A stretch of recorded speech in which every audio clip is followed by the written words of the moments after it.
Radio Espace, Espace TV, les grandes gueules, la prolongation. Retour en studio, évidemment, merci à vous qui nous rejoignez sur Radio Espace, sur Espace TV. Vous êtes très nombreux, évidemment, à nous suivre en région. À Kidia, sur 99.7, en modulation de fréquence. Vous êtes du côté de l'AB 99.7 également, modulation de fréquence. Nous allons repartir dans un instant avec notre invité, évidemment, qui nous attend donc au bout du fil. Il faut le rappeler, c'est bien Maître Cheikh Sako. Le 20 mai 2019, il décide donc de quitter le gouvernement Kassory. Dans un courrier donc adressé au président Condé, il disait être opposé à toute modification constitutionnelle. Nous retiendrons de ces 5 ans passés donc au gouvernement des réformes dans le domaine de la justice sans doute. C'est l'homme qui a érigé donc des justices de paix en tribunaux de première instance. Il a mis en place donc le Conseil supérieur de la magistrature, la Cour constitutionnelle et permis donc et mise en application du statut particulier donc des magistrats. Il n'aura cependant pas réussi donc à tenir le procès sur les massacres du 28 septembre. Il n'a pas non plus pu mettre en place la haute cour de justice dont les attributions reviennent désormais, il faut le rappeler, à la Cour de répression des infrastructures, des infractions économiques et financières sur la gouvernance globale dans notre pays, le fonctionnement donc de l'appareil judiciaire et le travail particulier de la CRIEF. Maître Cheikh Sako, il est en direct, il revient à l'antenne, mon cher Jacques Lewalino, en direct ce matin chez les GG. Nous étions donc en train de parler, monsieur le ministre, de ce procès du 28 septembre. Vous, votre proposition, c'était plutôt d'aller vers, je crois, l'ex-cinéma Liberté. Et finalement, il y a beaucoup d'engagements que vous aviez tenus auparavant. On se rappelait, 2017, vous disiez qu'on allait partir en décembre, ce qui n'a pas été possible. Au-delà de cette question infrastructurelle, qu'est-ce qui, au fond, aujourd'hui, bloque l'avancée de ce procès? Parce qu'on ne peut pas tout simplement dire, bon, il n'y a pas d'espace, c'est pourquoi on n'y va pas. Oui, Jacques, vous avez tout à fait raison. Ce procès est emblématique pour le pays. Je crois que je l'ai dit quand j'étais en fonction, d'autres l'ont dit avant moi ou après moi, la Guinée n'a pas le choix, il faut aller à ce procès. Quand on sait ce qui s'est passé, bon, c'est vraiment indispensable. Alors, moi, avant de partir, il y avait 2 options. C'était ou le cinéma Liberté, ou à la limite la cour d'appel. C'est que le ministre Mori Doumbouya apparemment avait repris aussi le site, effectivement, de la cour d'appel. Bref, donc, le nouveau bâtiment, c'est pas ça le problème essentiel. Il y a un problème de volonté politique. Il faut que je mette le pied dans le plat, et c'est évident que s'il n'y a pas de volonté, il n'y aura pas ce procès-là. Hein? Alors que on n'a pas le choix, il faut le faire. Je pense que ça va se faire, mais on ne sait pas quand. Oui, mais monsieur le ministre, est-ce que ce n'est pas les niveaux d'implication finalement qui sont dans le massacre du 28 septembre qui sont imbriqués? Parce que vous vous souviendrez que lorsque vous étiez là, il y avait un certain nombre de personnalités proches du pouvoir et même dans le pouvoir qui étaient cités à comparaître au cours de ce procès. Parce que finalement, ce procès est devenu comme un fétiche à ouvrir, hein? Vous avez tout à fait raison. Il vous souviendra que j'étais à Genève avec Gassama lors d'une session du Conseil des droits de l'homme de l'ONU. Il y avait une journaliste, Makalé Souman, je pense, qui m'avait interrogé concernant les cadres inculpés, mis en examen, et qui avaient encore des fonctions assez importantes. Et j'avais dit que le journaliste avait tout à fait raison et que au moment du procès, ces gens-là seront automatiquement mis hors de leur structure respective. Mais là, encore une fois, c'était un peu les ratés de la gouvernance que nous avons tous connus. Il est évident que quelqu'un qui est impliqué et qui est surtout inculpé dans un dossier de crime contre l'humanité doit être ou en prison ou au moins assigné chez lui, mais certainement pas travailler. Ouais. Vous nous tendez la perche? Oui, mais on parle...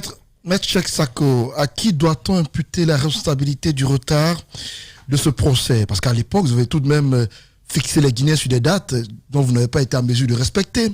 Est-ce qu'on va dire qu'Alpha Condé, à l'époque, n'avait pas intérêt à ce que nous allions à ce procès? Ou est-ce que Cheikh Sako lui-même n'avait pas la volonté d'y aller? Écoutez, moi je prends ma part de responsabilité, j'ai aussi une part de responsabilité là-dedans. Je vous ai dit, quand je suis arrivé, les 3 magistrats, ils sont encore en poste, voilà. J'ai donné les moyens aux 3 magistrats, j'ai exigé que l'instruction soit clôturée fin 2017. Et ce n'était pas évident. Les magistrats, on les a détachés de leur juridiction, ils ne faisaient que ça. Suleiman Ba est en poste actuellement à la CRIEF, Diawara est procureur à la Cour suprême, Paris aussi est là-bas. Bon. Donc, ils ont quand même travaillé, et je salue ces 3 magistrats. Une fois que l'instruction a été clôturée, il fallait maintenant l'organisation matérielle. Donc, le comité de pilotage a été créé, difficilement d'ailleurs, mais ça a été créé, et qui a commencé à travailler également. Il fallait chercher un site. Donc, vous voyez que les choses avançaient normalement. Mais vous savez, un procès de cette nature, c'est pas de la sinécure. On ne claque pas comme ça du doigt pour que ça se réalise. Il fallait aller pas à pas pour que les choses puissent aboutir. Donc, je prends ma part de responsabilité. Peut-être que si j'avais été plus offensif sur certains points, ça aurait pu mieux aboutir. Mais vous voyez, il y a la dame qui est présidente de l'association des victimes de ce procès, Madame Diallo, Asmaou Diallo. Vous pouvez vous rapprocher avec cette dame-là et vous aurez quelques éléments de la volonté que j'avais, moi, en tout cas, pour que le procès puisse aboutir assez rapidement. Voilà. Mais voilà, quand on est Allez-y. garde des Sceaux, Ouais. on a aussi, quand on est garde des Sceaux, on a aussi des contingentements sur sa tête et tout. On est dans un gouvernement, donc on doit tenir compte aussi de la position de l'équipe dans laquelle on est. On a un président de la République et puis on a les corps constitués. Il faut appeler le chat par son nom. Oui. Je n'ai pas dit que ces gens-là ont bloqué. Je dis simplement que ce n'est pas uniquement le ministre de la Justice, quelle que soit la volonté qu'il a, et s'il n'est pas aidé par les structures en place, bien entendu, on tourne en rond. Et c'est ce qui s'est passé. Voilà. Allez-y. Parlons de gouvernance, monsieur le ministre. La gouvernance actuelle, vous êtes à distance à Montpellier précisément. Vous suivez à distance la transition guinéenne. Dites-nous, oui, le 28, je vais finir par le 28 septembre.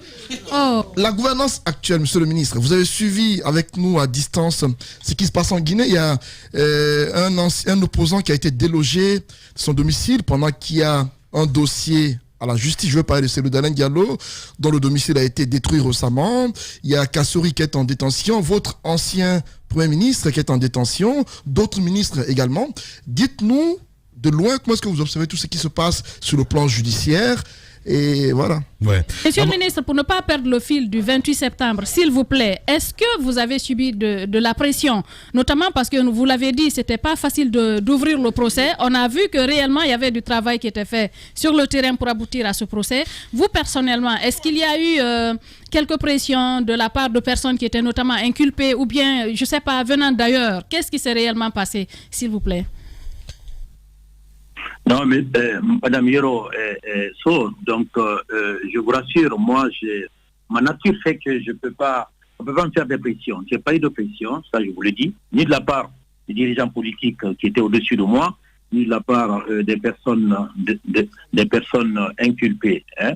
Et M. Dadis lui-même m'écrivait de temps en temps, je disais que le procès aura lieu, hein, et à sa décharge. Il a toujours voulu ce procès quand même, contrairement à ce qu'on dit. Bon. Mais il est évident qu'il y a des gens qui grenouaient dans l'ombre. Mais les gens ne venaient pas me voir, bien entendu. Tout le monde connaissait ma position là-dessus. Je n'ai pas reçu de pression, si c'est ce que vous voulez savoir, de qui que ce soit. Alors, pour revenir sur la question de l'autre journaliste sur la transition, vous me posez une question assez délicate. Je ne vais pas trop m'exprimer sur l'actualité, mais je vais vous dire ce que je pense. Quelques observations sur la transition. Je dois tout d'abord vous dire que je ne suis pas celui qui va taper sur les autorités de la transition. Je vous précise tout de suite que je suis demandeur de rien. Et d'ailleurs, je ne suis pas libre, et puis bon, la question ne se pose pas. Mais il faut absolument que cette transition réussisse, pour le bien du pays. Pour le bien du pays, au risque de replonger encore notre pays plusieurs années en arrière. Quand on dit ça, on n'a pas tout dit. Une période de transition est une anomalie en soi.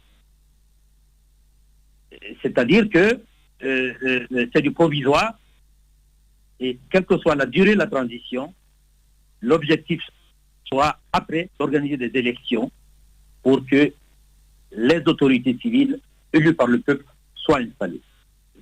Donc, n'oubliez pas cet aspect d'anomalie de la transition. Mais cela dit, s'il y a cette anomalie, c'est que la gouvernance passée, bien avant, a aussi suscité la situation qu'on vit actuellement. Alors, sur la réponse, la singularité de la Guinée depuis 1958 et pendant la Deuxième République, vous le savez tous, je ne vais pas le rappeler, il est évident que entre la gouvernance, entre la corruption, entre l'impunité, il y a de quoi remplir des sacs par rapport à ça. Donc, quand on dit actuellement qu'on lutte contre la corruption, qu'on va lutter contre l'impunité, on ne peut qu'applaudir des deux mains. Maintenant, in concreto, il faut voir comment les choses vont se passer. Sur la récupération des biens, sur le fond, très bien, personne n'est contre ça. On récupère les biens appartenant à l'État. Voilà. Il faut simplement que les choses se passent dans la régularité, c'est-à-dire qu'il faut que les procédures soient respectées. Hein? La forme est aussi importante que le fond. Voilà. Je ne vous en dirai pas plus. Vous n'avez pas répondu à ma question. Je voulais vous entendre en tant que juriste. Dites-nous, est-ce qu'il est normal de détruire une maison pendant qu'il y a un dossier en justice? C'est ce que je voulais savoir. Ah mais écoutez, je vous donne ma réponse. C'est pas du tout normal, si vous voulez ma réponse. Si vous voulez, je vous ai dit, la procédure, la forme est assez importante. Autrement dit, à partir du moment où les gens ont racheté par le biais des décrets d'un ancien président de la République des domaines de l'État et qu'ils peuvent s'expliquer devant la justice, ça c'est le fond et tout.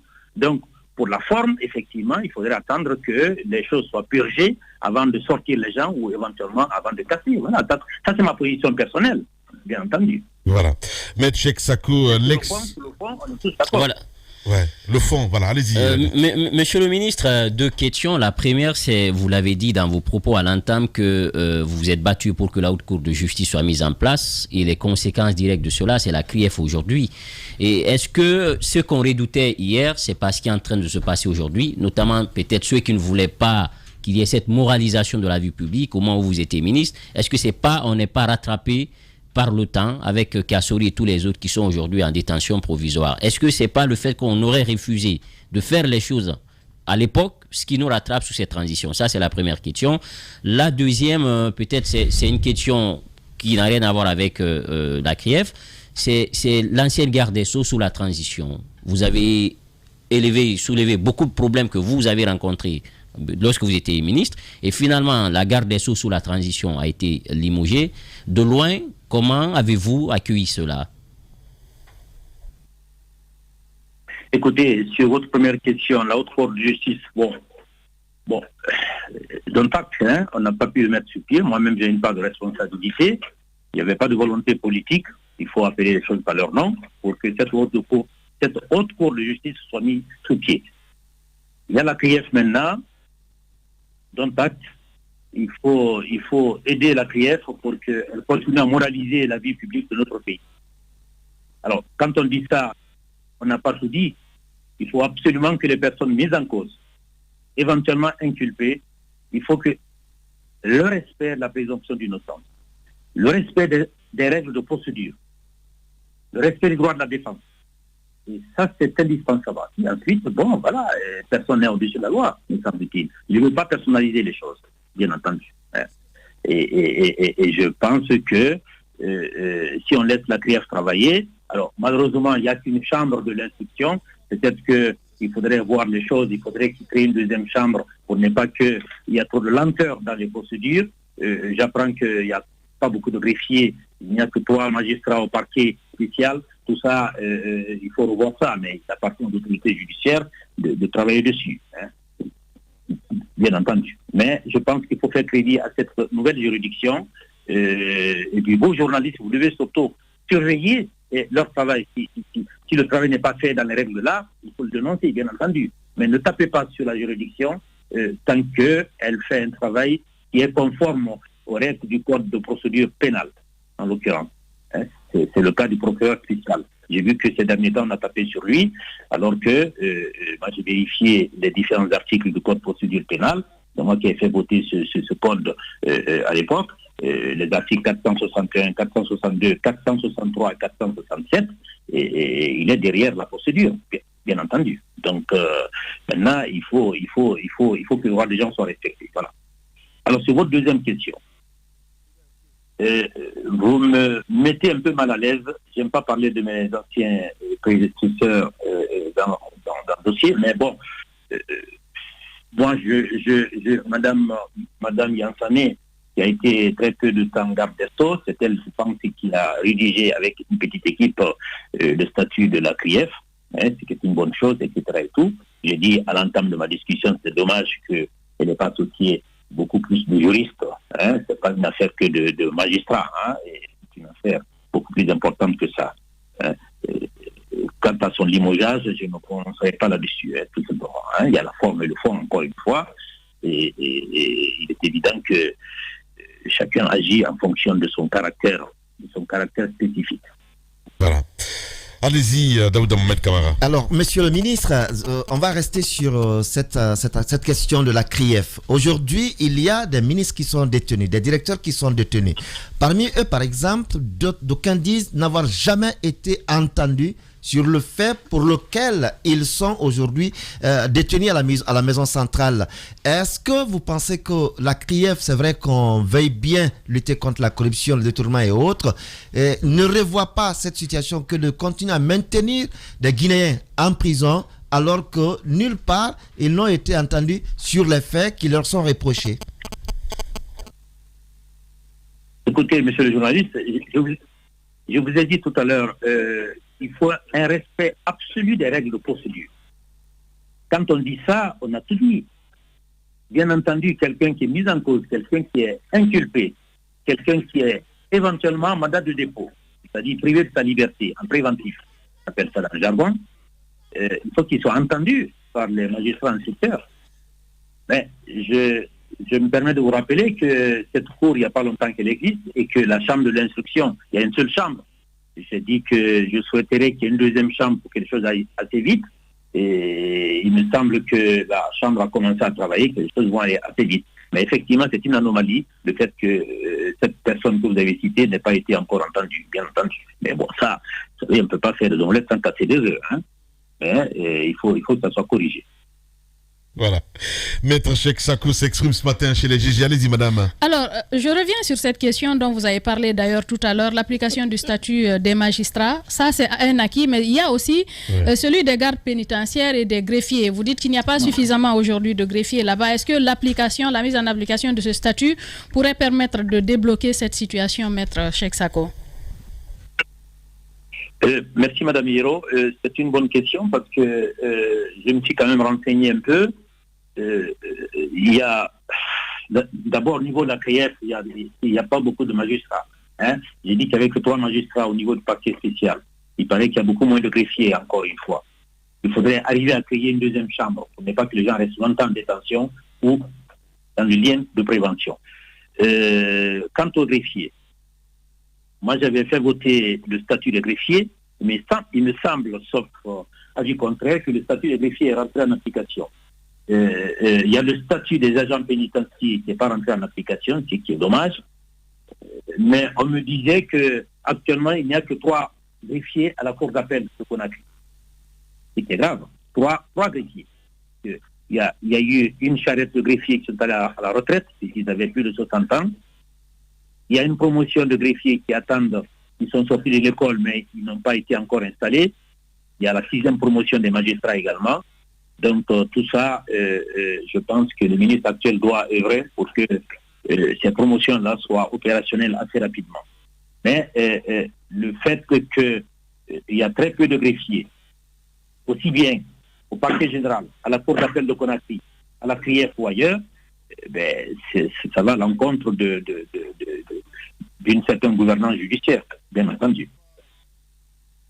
Allez-y, maître Cheikh Sako en direct. Allez-y, Robin. Alors, monsieur le ministre, en ce moment, la question factuelle qui se pose, c'est que le gouvernement est dans une vaste tentative de réconciliation en Guinée. Un grand programme est ainsi lancé qu'on a appelé les Assises nationales. Que pensez-vous de la forme et du fond de ces assises-là? Est-ce que ces assises-là peuvent porter fruit lorsqu'on n'a pas, par exemple, fini avec les procès du 28 septembre, lorsqu'on n'a pas interrogé dans le fond la mémoire de notre histoire, etc. Est-ce que pour vous, plus qu'une diversion, ces assises peuvent connaître une réussite? Écoutez, monsieur, le dialogue est indispensable pour notre pays, compte tenu de l'histoire spécifique de ce pays. Depuis 1958, depuis 1984, depuis 2008, depuis 2010, jusqu'à maintenant, le dialogue est indispensable. Dialogue politique, dialogue avec la société civile. Sans ça, on n'arrivera à rien dans ce pays. Alors, cela dit, il faut encourager et saluer la création du cadre permanent du dialogue, qui va permettre aux acteurs politiques, sociaux, à la société civile de se retrouver pour poser des actes. Et il y a aussi autre chose. Il faut qu'on évite dans notre pays l'ethnicisation de la société. Il faut qu'on évite, et je l'avais dit quand j'étais là-bas, et je le redis encore, et tout, on a la chance d'avoir 4 régions naturelles, et vous savez qu'en Guinée, les gens se marient entre eux, et que dans le fond, quand vous allez voir le paysan Yomo à Sigiring ou à Kundara, les gens n'ont pas de problème. C'est souvent les gens terrés à Conakry qui créent ou qui alimentent les choses. Donc, lutter contre cette ethnisation de la société, les Guinéens doivent pouvoir se regarder en face et discuter et trouver des solutions pour que ce pays avance. Bien. Donc, je comprends la réticence de certains groupes politiques, mais il est évident que les autorités de la transition doivent tendre la main pour que ce cadre de dialogue prospère dans la transparence et dans la prise de position de chacune des parties. Allez-y, Ahmed. Oui, alors, plutôt, monsieur le ministre, moi j'ai 2 dernières questions à vous poser. La première question, c'est, à votre avis, quelles sont les réformes nécessaires, absolument nécessaires, pendant cette transition pour éviter de commettre les erreurs d'hier? Ça, c'est la première question. Et la deuxième question, je voudrais que vous éclairiez de votre lumière le profane que je suis en droit, parce que j'ai un problème lorsque vous me dites, ou lorsque vous dites à l'antenne, que le procureur Ali Touré a respecté la procédure. Expliquez-moi, plutôt, est-ce normal qu'on inculpe ou qu'on émette un mandat de dépôt sous une procédure de flagrant délit, en l'occurrence, c'est ce qui a été fait, et puis que 3-4 jours après, on entame une autre procédure pour les faire passer devant un juge d'instruction. Il y a là, je ne suis pas un spécialiste du droit, mais il y a là, à mon sens, une incohérence que je ne comprends pas et j'aimerais que vous nous éclairiez là-dessus. Écoutez, Ahmed, sur la première question, les réformes nécessaires, je pense que ça a déjà commencé. Au niveau, en tout cas, judiciaire, il faudrait que ça continue, mais dans la transparence et dans l'équité. Et puis, il faudrait qu'ils entament assez rapidement les réformes concernant la loi électorale et puis tout ce qui touche aux élections à venir. Ça aussi, c'est indispensable. Mais je pense que le CNT est là pour ça et qu'ils vont s'y atteler. Concernant la procédure spéciale appliquée par le procureur spécial, écoutez, je ne vais pas rentrer dans le détail technique. Moi, j'ai regardé aussi les textes et tout. Moi, j'ai été aussi assez surpris du choix de la flagrance, en l'occurrence. Mais j'ai été sur les différents articles du Code de procédure pénale. Et bien entendu, quand le procureur, dans le cas d'espèce, procureur spécial, reçoit les dossiers, il a l'attitude, il a l'opportunité du choix de la procédure. Donc, soit en flagrance, soit il fait une citation directe, soit il ouvre une information en saisissant un juge d'instruction. Le procureur, en espèce, a choisi la flagrance. Mais quand on choisit la flagrance, on est ficelé. C'est-à-dire qu'il faut que le jugement ait lieu le jour même.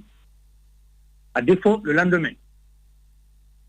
À défaut, le procureur est obligé de saisir la chambre de l'instruction. Donc, voyez-vous, tout ça, c'est dans le code, c'est pas inventé. Ça ne tombe pas du ciel, c'est tout. Et on est à ce stade-là. Oui. Donc, c'est pourquoi c'est vrai que quand vous voyez le code pénal, code procédure pénal sénégalais ou camerounais, il y a des différences et tout. Mais on est en Guinée. Donc, restons sur nos textes qui ont été votés par le Parlement à l'époque, etc. et tout. Au visa de ça, je ne pense pas que le procureur Ali ait commis une faute et tout. Il a choisi la procédure, il s'en est tenu. Maintenant, il faut que la chambre de l'instruction puisse statuer assez rapidement sur le cas des personnes qui ont été déférées, éventuellement sur leur mise en liberté ou pas. Ça, c'est une autre question.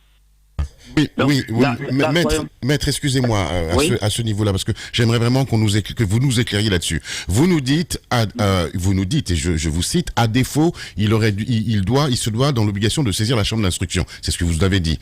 Moi, ma problématique, c'est que vous avez parlé tout à l'heure du respect de droit de la défense. Où est le respect du droit de la défense lorsque, au bout de 3-4 jours, et qu'on a inculpé les gens en flagrant délit, qu'on ne les juge pas, et que, au bout du compte, se rendant compte qu'il faut après saisir la chambre d'instruction, on les maintient quand même en prison. Il y a là, à mon sens, non seulement un vice de procédure, mais surtout un non-respect des droits de la défense, puisque vous, je connais votre rigueur et vous y êtes attaché. Il y a là, mais je ne suis qu'un profane et je ne fais que poser des questions. Heureusement. Non, mais Ahmed, je comprends tout à fait ton appréhension et c'est tout à fait légitime. Mais encore une fois, en matière de procédure pénale, il ne faut pas mettre de l'émotion ou des sentiments, etc. et tout. Le procureur donc a fait choix de la flagrance et tout. Il aurait pu choisir directement, effectivement, l'information. Auquel cas, les avocats des parties incriminées et pourrait tout de suite demander aux magistrats, puisque c'est en collégial, leur mise en liberté, etc. À partir du moment où, puisque le texte lui donne cette possibilité, il choisit la flagrance. Moi, je ne juge pas le choix du procureur. Après, il est ficelé et tout. Alors, vous dites que, finalement, il a saisi la chambre et tout, mais il n'avait pas le choix. À partir du moment où la chambre s'est pas réunie le jour même, voire le lendemain, pour statuer sur la liberté de ceux qui sont détenus et tout, ben, il a saisi la chambre, ça c'est au visa du contenu du code de procédure pénale, les articles que j'ai cités tout à l'heure, c'est évident. Alors là, ça pose un problème, effectivement, il y a le droit de la défense, il y a la présomption d'innocence et tout. Bon, tout ça va ensemble, donc il appartient aux avocats de faire leur travail aussi, de faire leur travail auprès de cette chambre pour préserver le droit de leurs clients. Alors, Maître Chako, cette question justement, est-ce que vous avez approché à la formation du gouvernement CNR, est-ce que le CNRD vous a approché à un moment donné? Bon, vous êtes assez curieux, hein? Vous êtes assez curieux, vous savez, moi je suis... C'est notre job, c'est notre job. À Genève, moi j'aimerais savoir si c'était le cas, si vous avez été approché ou si ça n'a pas été fait, à supposer qu'on vous approche aujourd'hui et qu'on vous demande de venir servir une fois à la République, est-ce que vous êtes disposé à le faire? Il a été approché. Écoutez, je n'ai pas été approché et puis actuellement je ne suis pas libre, voilà. Mais si tel est le cas, ben justement, mais non, vous n'allez pas faire ça, maître. Voilà, je sais que vous êtes un bon avocat. Vous ne faites pas confiance. Faites-moi confiance. Ah, ok, d'accord, on vous fait confiance. Voilà. Donc si demain on vous appelait... Vous savez, attendez, vous savez, j'aime beaucoup mon pays. Le bâtonnier, je connaissais le bâtonnier de Guinée, que je salue au passage, le bâtonnier Traoré, le bâtonnier Kouyaté actuellement, le bâtonnier Bari avant, et puis d'autres, les frères Sampine.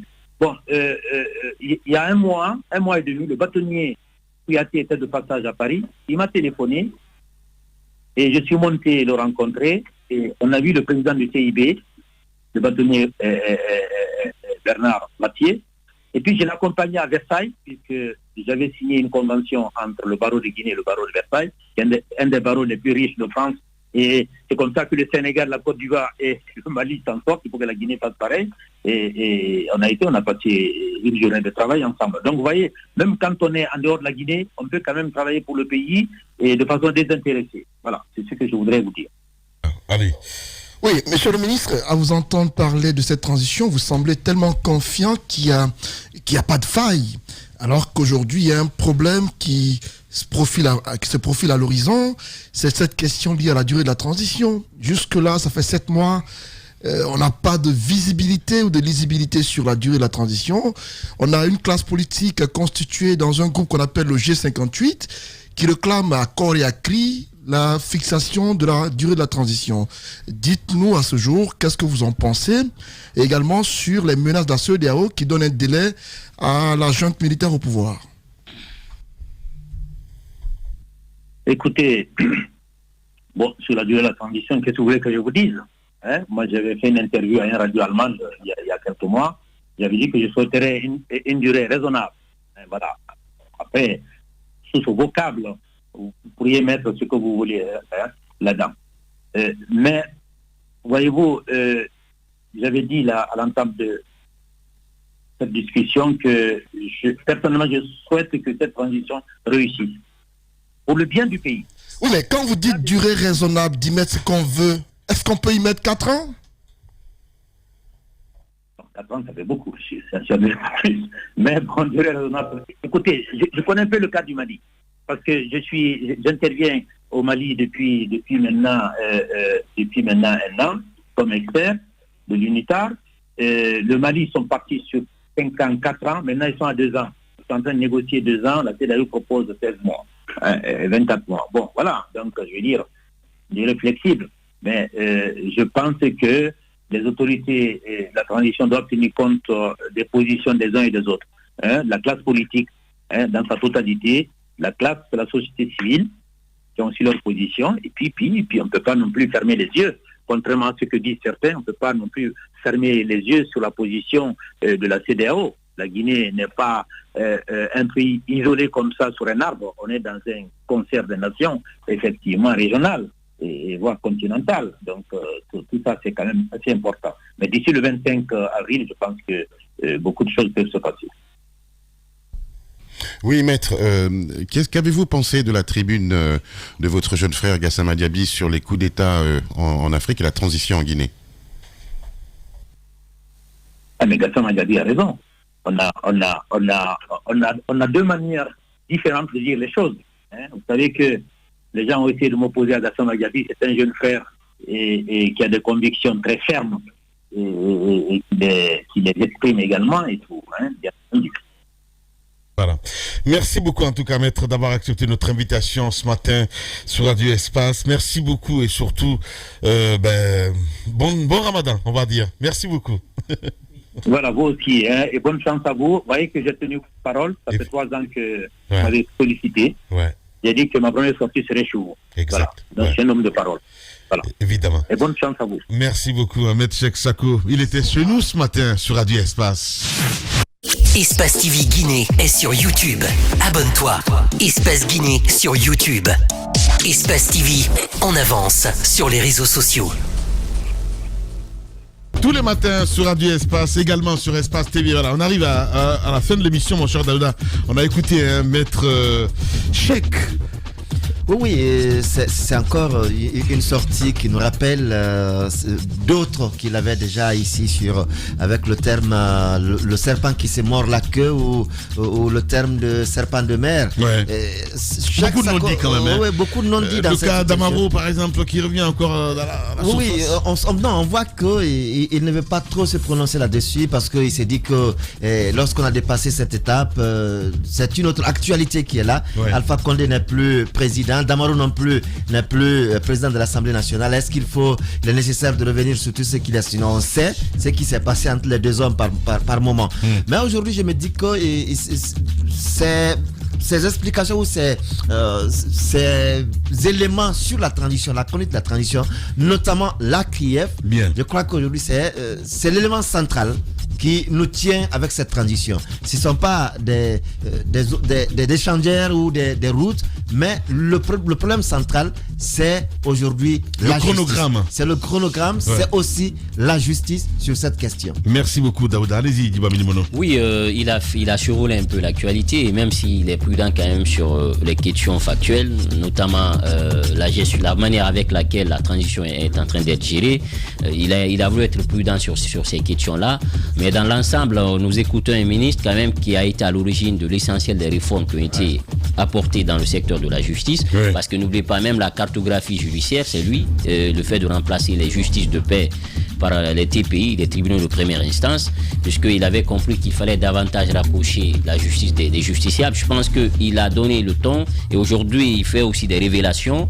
puisque au moment où il était aux affaires, au nom du principe surtout de redevabilité vis-à-vis du chef de l'État, vous ne pouvez pas quand même brûler ceux que vous avez dit à un moment donné. Ouais. Donc il avait voulu garder le silence, et puis il y a aussi le droit de réserve qui fait que lorsque vous êtes dans le gouvernement, vous ne pouvez pas délier la langue. Aujourd'hui, et le devoir surtout, donc aujourd'hui il parle de ça.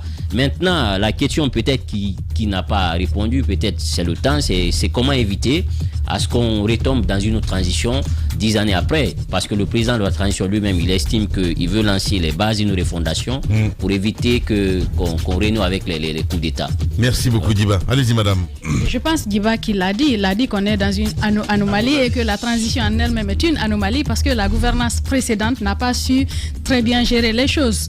Et donc ce serait important que la transition actuelle, les autorités actuelles puissent penser à faire en sorte qu'on évite de retomber dans une autre anomalie, notamment en faisant vite les choses pour qu'on se retrouve avec un pouvoir civil. Mais je pense que voilà un monsieur Lamine dont on peut toujours être fier. Je pense qu'on peut appartenir à une gouvernance, on n'a pas besoin...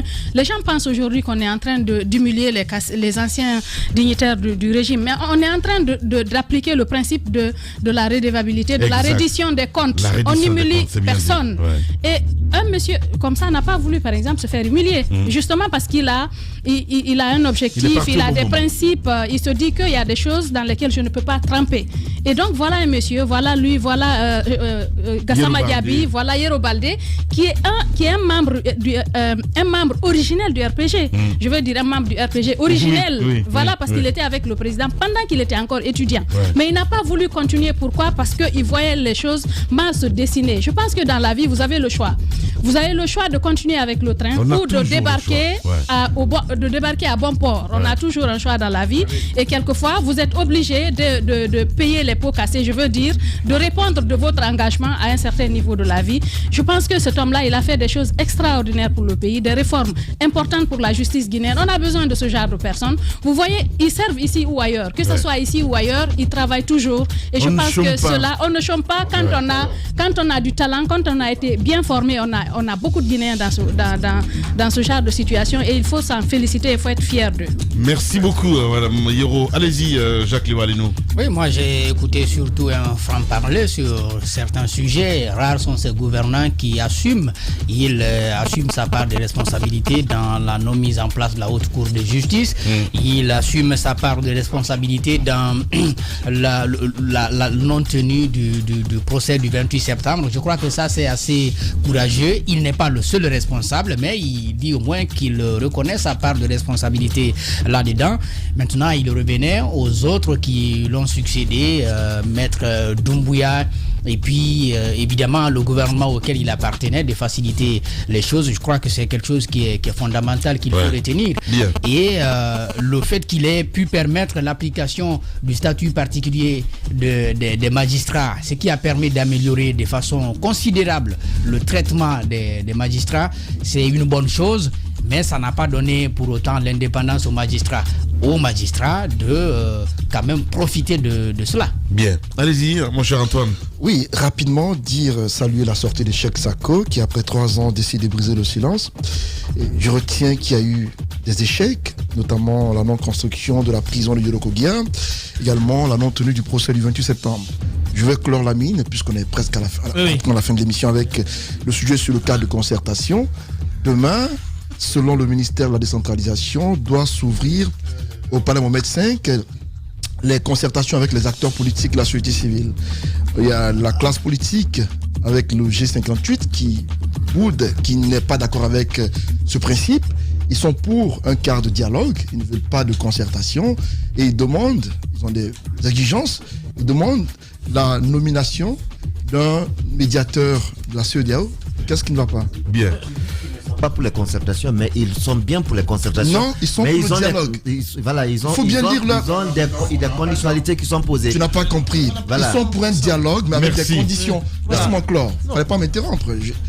Avec des conditions. Ils demandent la nomination d'un médiateur de la CEDEAO, également un cas de dialogue présidé par qu'on appelle quelqu'un de l'extérieur qui serait neutre dans les débats, et ils ne sont pas pour la conduite des débats avec Mori Kondé. Mori Kondé qui, selon eux, voilà, il ne porte pas confiance en l'actuel ministre de la décentralisation, et le ministre qui exige de l'ANAD la publication ou le dépôt des agréments des partis politiques qui la composent. Aujourd'hui, ça cause un problème parce qu'il y a beaucoup de partis au sein de cette coalition-là.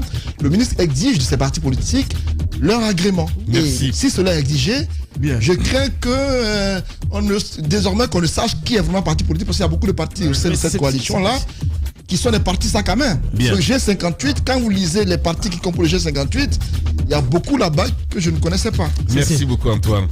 Allez, mon cher Ahmed Kourouma, évidemment, Mano, qui est venu avec des preuves ce matin dans cette émission. Et voilà quoi. Donc, il est venu avec des preuves. Ah, justement, ça c'est une bonne nouvelle. Mais je te laisse avec lui, mon cher Ahmed. Ce ne sont pas des preuves. Voilà. Avant de venir aux preuves très rapidement. Ma mère a coupé, ce ne sont pas des preuves. Attends, Antoine, s'il te plaît. Vous allez voir. Lancer des fleurs, franchement, à Ahmed Cheikh Sako, on n'en ferait pas assez. Moi, ce que je retiens de lui, c'est que c'est pour ça qu'on dit généralement, lorsque vous n'êtes pas d'accord, partez au bon moment. Parce qu'aujourd'hui, remarquez, Yero Baldé, Gassama Diaby, Ahmed Cheikh Sako, ils ont la parole facile.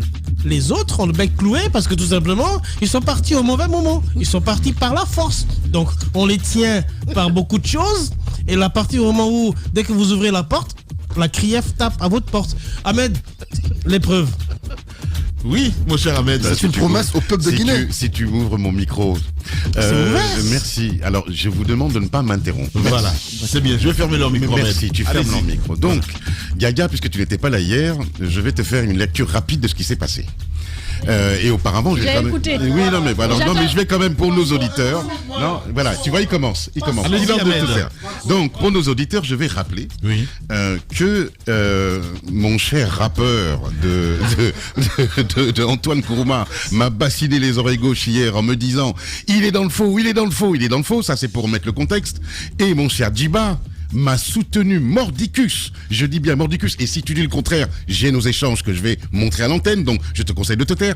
Tu m'as soutenu. Tu ne peux rien montrer, tu m'as soutenu. Tu ne peux rien montrer ce matin. Tu n'as aucune preuve. D'accord. Parce qu'il part d'Alpha Condé. Je peux finir. Alpha Condé, après 10 ans de gestion, après le 3e mandat, Alpha Condé se présente devant la Cour constitutionnelle pour présenter ses biens. Laisse-moi terminer. J'ai la liste des ministres ici qui n'ont pas présenté leurs biens. Il n'y a pas de problème. Allez-y. Djiba, on se calme. Il n'y a pas de problème, Djiba. Allez-y. On m'a soutenu mordicus sur ce plateau hier que les ministres d'Alpha Condé n'avaient pas présenté leur c'est ce qui m'a été dit. Donc, comme moi, comme Maître Sako, je suis un homme de parole, j'ai fait mon métier, j'ai été fouiné, je suis allé dans des endroits, ce que tout le monde aurait dû faire, je suis allé et j'ai ramené des preuves, les voici, je te les sors, tu es le juge de paix dans cette histoire. Donc, j'ai tapé dans un panier et j'ai trouvé à peu près 20 dossiers, ou 30 même dossiers, et puis j'en ai tiré 2 au hasard. Et je précise, parce que je sens, laisse ça, ne touche pas ça, parce que je sens que mes chers jeunes frères sont d'une mauvaise foi telle, mais je précise, mon cher Lamine, que les dossiers que j'ai sont des originaux estampillés par la Cour suprême. Donc là, ça ne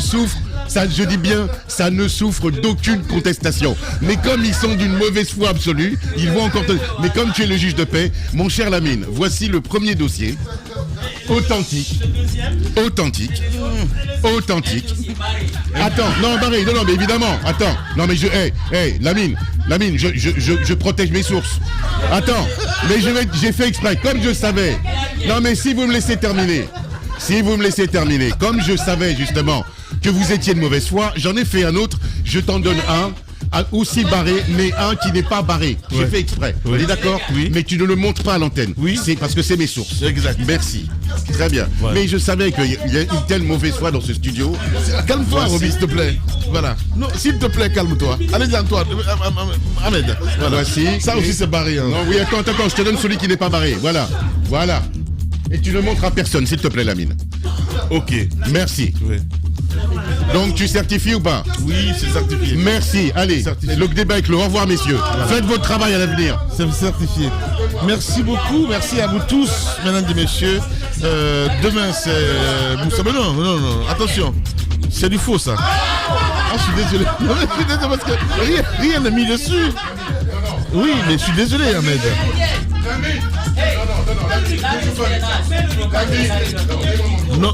Non, tu veux pas dire que c'est du faux. Écoute-moi. Il n'y a rien dessus. Mais Héroï, attends. Non, écoute. Je le lis à l'antenne. Tu peux pas dire ça. Écoute-moi. La Cour constitutionnelle certifie avoir reçu la déclaration de biens de monsieur Untel, ok, ça c'est la Cour constitutionnelle qui le dit, fonction, ministre, etc. Référence, acte de signation, il y a la signature ici du maître de... Attendez, la Cour constitutionnelle, c'est marqué ici. Hein? Mais évidemment qu'il a son nom dessus. Tu peux pas dire que c'est un faux. Mais je vois pas la liste des biens en fait.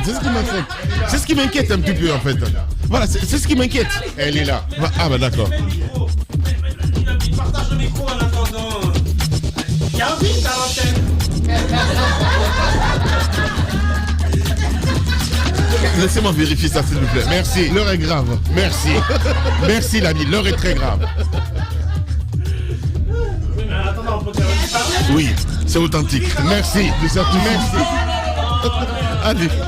Merci à vous tous, mesdames et messieurs. C'est comme ça d'ailleurs que vous aimez les grandes gueules. Roby, s'il te plaît. Merci à vous tous. Demain, on va se retrouver. Non, demain, c'est Madame Hiro que vous allez retrouver, évidemment, dans cette émission. Juste un petit mot. Mais qui a dit que 2 personnes n'avaient pas déposé? Mais on a dit tout le gouvernement. Il est allé dire, ouais, je suis allé prendre 2 dans le tas. Non, il fallait nous amener tout, Ahmed. Il était question que tu nous ramènes toutes les déclarations de biens parce que le sujet était ça. Djiba était clair hier. Le Alpha Condé avait présenté et une deuxième personne. Ça, c'était su. La question, c'était tout le gouvernement. Bien. C'était ça. Merci. Alpha Condé avait présenté lui. J'ai été clair hier en 2000. Voilà, Alpha Condé avait présenté. Il n'y a pas que lui, hein. Je viens de voir vous comprenez? Non, attendez. Il y a Sia Kabari. Non, voilà. Vous comprenez? Maintenant, il y a la liste a été publiée de ceux qui n'ont pas. Voilà ici, la liste elle est là. Bien. Allez, merci beaucoup, merci à vous tous, mesdames et messieurs. Si vous nous regardez sur les bouquets Canal+, il y aura une coupure dans 10 minutes évidemment, mais les programmes d'Espace TV continuent sur le SES 5, sur StarTime, sur Escaf du côté du Sénégal, évidemment sur la TNT. Du côté de Canal+, évidemment, il y a quelques travaux à effectuer évidemment du côté de Paris, donc les programmes vont s'interrompre de midi à 14h et derrière, ça va continuer. En tout cas, si vous êtes sur les bouquets Canal+, demain c'est Moussa Yoruba que vous allez retrouver pour le compte de cette émission. Les grandes gueules, merci à vous tous, merci à Amadousso, merci à Morla Diallo, à Kabino Condé, à Malissila Poutine, à toute l'équipe à la régie, à Nala Sidibé, évidemment Mamoudou Condé, le colosse a réalisé cette émission. Demain, on se retrouve lundi pour d'autres plaisirs. Prenez soin de vous, au revoir.